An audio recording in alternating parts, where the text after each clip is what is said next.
comunicación con mi querido Beto Merlo, activista, analista y sobre todo pues un chavo muy preocupado y ocupado de lo que ocurre en este país. ¿Cómo estás, mi querido Beto?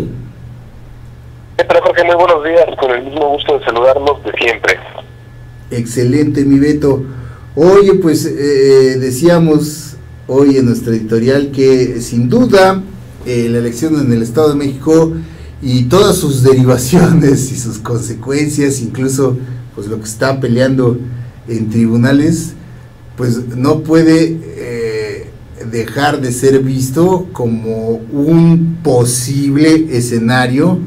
del 2018. ¿Tú qué piensas, mi querido Beto? Bueno,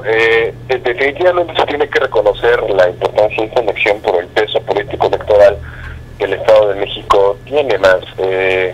Por otro lado, yo creo también que hay muchos otros factores que deberemos pues atender para pensar o más bien concluir si sí es que esto puede ser un simulacro o definitivamente no. Vaya, conocemos perfectamente que en estos tiempos recientes, en los últimos años, pues el Estado de México se convirtió pues uno prácticamente de los últimos bastiones priistas, ¿no? A nivel nacional, sobre todo pues bueno, por las élites que ahí habitan, que ahí tienen sus grupos de poder, que ahí tienen sus grupos de influencia, pero hay que reconocer que el PRI ha ido pues generando una dinámica de dispersión de sus votos, los ha ido perdiendo. Decíamos en programas anteriores que no es la misma maquinaria que arrasaba por 25 puntos porcentuales de diferencia con respecto al segundo lugar. Ahora a duras penas puede conservar este voto, a duras penas pudo conservar también la gubernatura del Estado de México. Sin embargo, pues no todo el país se mueve bajo la misma lógica, porque además muy seguramente no todos o exactamente los mismos grupos que estuvieron interesados en esta elección en el Estado de México lo estarán pues en la elección de la presidencia de la República. Vaya, nada más recordemos que en 2016 de los 12 estados que estuvieron en pugna por gubernaturas, pues 7 fueron para el PAN y solamente 5 fueron para el PRI. Entonces vamos a ver cómo se maneja la cuestión ahorita en el cambio de la administración de gobierno de Alfredo del Mazo, y sobre todo cómo es capaz de lidiar con la oposición que pues comentábamos ayer ya está comenzando a convocar a movilizaciones, a manifestaciones, a alzar la voz. Es cierto, pues hubieron muchísimas irregularidades en el proceso electoral y es triste que nos quedemos con este sabor de boca antes de la elección de 2018, en donde nos damos cuenta que pues se sigue pudiendo violar la ley electoral y que no pasa nada, porque bueno, pues creo que eso también nos puede decir mucho de lo que pudiéramos ver ya el próximo año, en julio. Así es, mi Beto, pues todo parece indicar que en esta sesión de mañana martes el Instituto Electoral del Estado de México pues otorgará la constancia de mayoría al señor Alfredo del Mazo como gobernador electo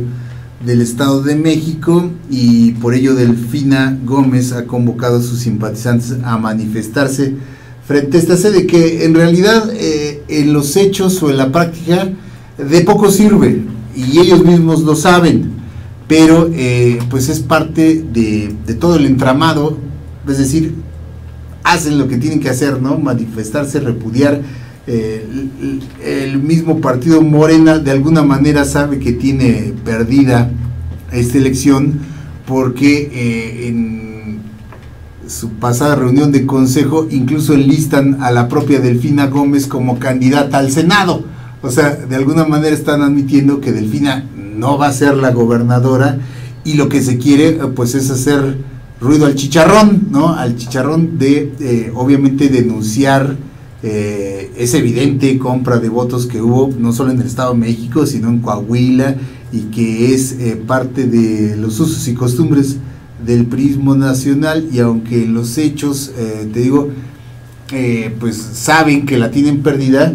no pueden dejar de actuar como siempre lo van a hacer, denunciando con este tipo de movilizaciones, con cierta medida, porque se había dicho no va a haber toma de calles o van a bloquear Toluca, porque eso ya se comprobó que es muy impopular para Morena, pero lo que sí quieren es hacer como que el señalamiento, la presencia y el ruido de denunciar lo que el PRI hace y seguirá haciendo. Por lo que te digo,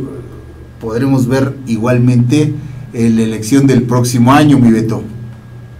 Claro, y esto pues evidentemente responde a una lógica de utilidad también político-electoral,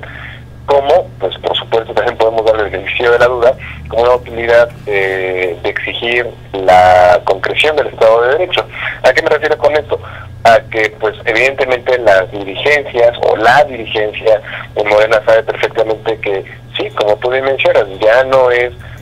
tan rentable y lejos de construir y de sumarle le resta el hecho de convocar a este tipo de toma de calles, por ejemplo, pero no pueden dejar de quitar el dedo del renglón, primero porque pues es su papel, ¿no? Como la oposición. Segundo, porque sí me parece muy importante que puedan seguir siendo denunciadas pues todas las prácticas que ya no queremos ver en las elecciones y que pues en pleno 2017 seguimos viendo. Y tercero, porque evidentemente esto puede generar también un desgaste innecesario para el gobierno entrante o el gobierno que va a entrar pues en turno y en el poder, dejándole pues una base social, una legitimidad bastante reducida, lo cual también le resta pues margen de acción respecto a las políticas que busquen implementar. Es decir, no es lo mismo cuando un gobierno entra con una aceptación del 60, del 70, hasta del 80%, por ejemplo, que digo, en el caso de México es muy difícil poder ver porcentajes mayores al 60%, pero no es lo mismo eso a un gobierno que pues entra completamente deslegitimado, ¿no? Evidentemente eso le tiene que hacer buscar generar esta confianza, esta credibilidad, que también creo que es muy difícil que siendo el partido del que es Alfredo del Mazo pueda lograrlo, pero al fin y al cabo va a ser algo que va a tener que buscar de alguna u otra forma. Y en última instancia también es importante para Morena poder señalar todas estas cuestiones, porque pegarle a Alfredo del Mazo pues evidentemente también implica pegarle a la propia presidencia de la República o a Peña Nieto en este caso, que también es algo muy muy rentable porque pues va a poder seguir permeando el asunto en cuestiones mediáticas. Viene la elección de la Ciudad de México en 2018 y por la cercanía territorial los temas políticos de Ciudad de México rebotan en el Estado de México y los del Estado de México rebotan en la Ciudad de México. Entonces pues también por ahí puede ir el asunto. No es un desgaste mediático o un desgaste político que puede seguir encumbrando a Morena para 2018. Así es, mi querido Beto, pues es parte de la estrategia y te digo, hacen lo que tienen que hacer y lo que se esperaría de ellos, ¿no? De Morena, que no se queden cruzados de brazos y no acepten como tal pues el triunfo, desde luego tachado de ilegítimo del candidato priista. Ahora, mucho se habla, mi querido Beto, de que este Frente Amplio Democrático, que podría eventualmente atraer el voto de quienes no piensan hacerlo por Morena ni por el PRI, va a ser precisamente torpedeado desde el priismo y desde el morenismo a manera de descalificar una tercera y posible opción. El voto en el 2018 es, digamos, parte de lo que se espera como el refuego electoral, que pues ya está por iniciar formalmente, porque pues digo, ya tenemos este refuego electoral desde antes de que Peña cumpliera la primera mitad de su gobierno, pero sí suena muy lógico que eventualmente, si se pueden construir los acuerdos para un frente amplio más allá de una alianza electoral en el que se pueda añadir académicos, a organizaciones de la sociedad civil, a posibles candidatos independientes, a un proyecto de nación, pues sí sería lógico que vaya a enfrentar una andanada de descalificaciones desde el PRI y desde Morena, ¿no, mi Beto? Sí, es lógico que siempre los grupos que ostentan el poder busquen defenderlo mantenerlo y reproducirlo y ejercerlo a toda costa. En este sentido, algo que podemos ya observar, por ejemplo, a lo mejor un poco más en la política local, pues son estas descalificaciones, ¿no? O estas campañas negras, esta guerra sucia que siempre tendremos a ver antes de los procesos electorales, mucho más acentuadas de lo que podemos verla después, ¿no? Porque digamos, ya pasaba la batalla, pues ya no tiene caso seguir aventando disparos. En este caso sí, y ahí es justamente donde también creo que el papel del periodismo valioso y del periodismo independiente puede o debería tener un papel pues importantísimo en esta labor informativa hacia las personas. Pero también lo veo como una gran prueba para el pueblo mexicano, es decir, ya en 2016 hubo una campaña brutal de desprestigio en contra pues de AMLO, que pues en aquellos momentos, dadas las circunstancias de donde pues las tecnologías de información no eran tan importantes o tan relevantes para el juego político, donde la información también era muchísimo más acotada de lo que ahora tenemos acceso a ella, claro, y muchas otras cosas en cuestiones de cultura política, tuvo éxito. En 2012 pasó algo parecido, pero ya con una pues menor intensidad, ¿no?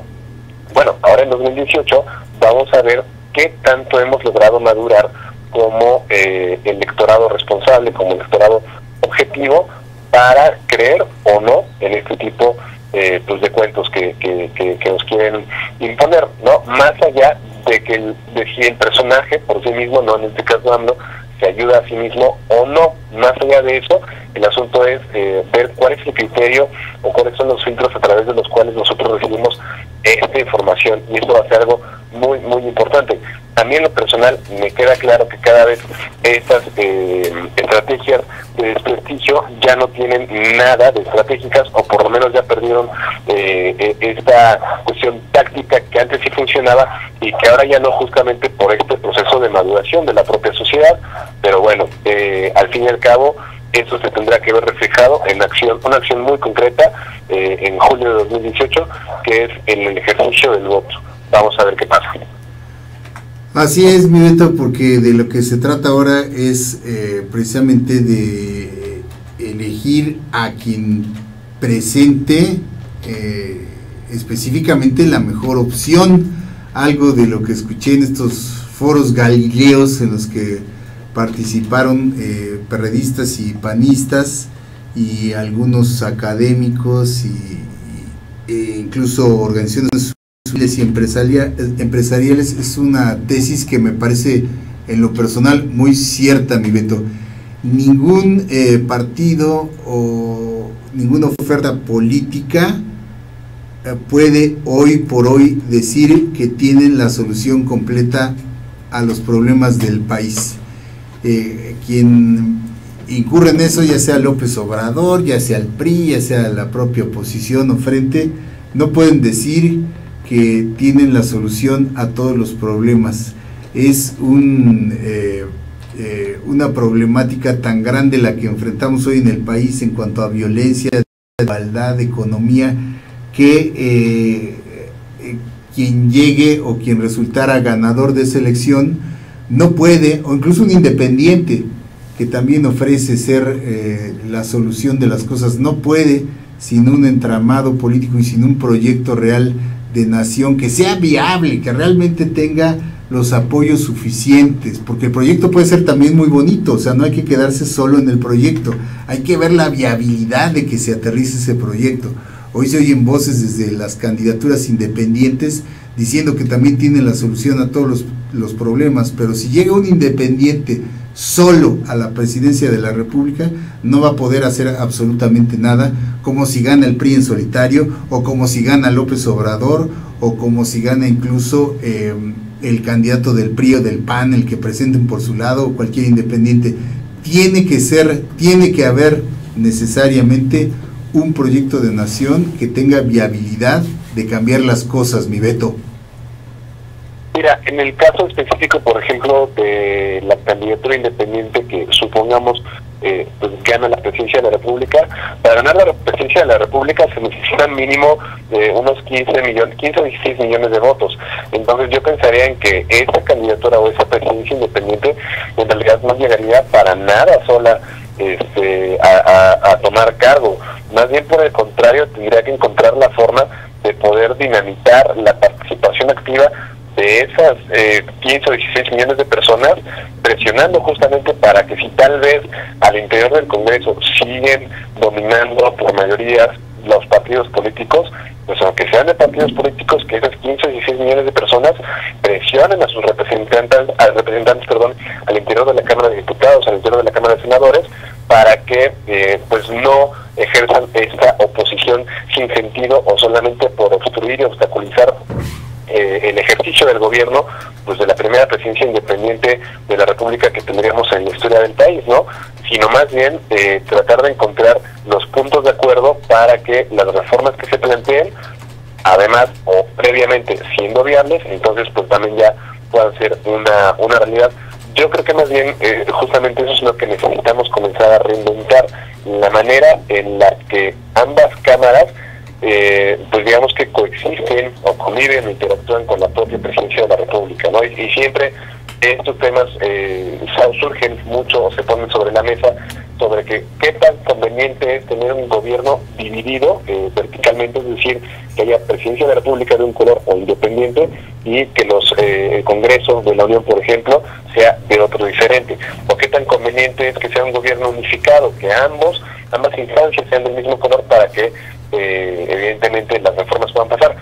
A mí me queda claro que hay riesgos negativos, por supuesto, en ambos casos, tanto si es un gobierno unificado como que le puedan pasar todo lo que se desee y todo lo que se plantee sin que eso sea democrático o productivo para el país, y viceversa, que en el caso de un gobierno dividido las reformas simple y sencillamente no avancen por atentar contra los intereses políticos de las élites en el país.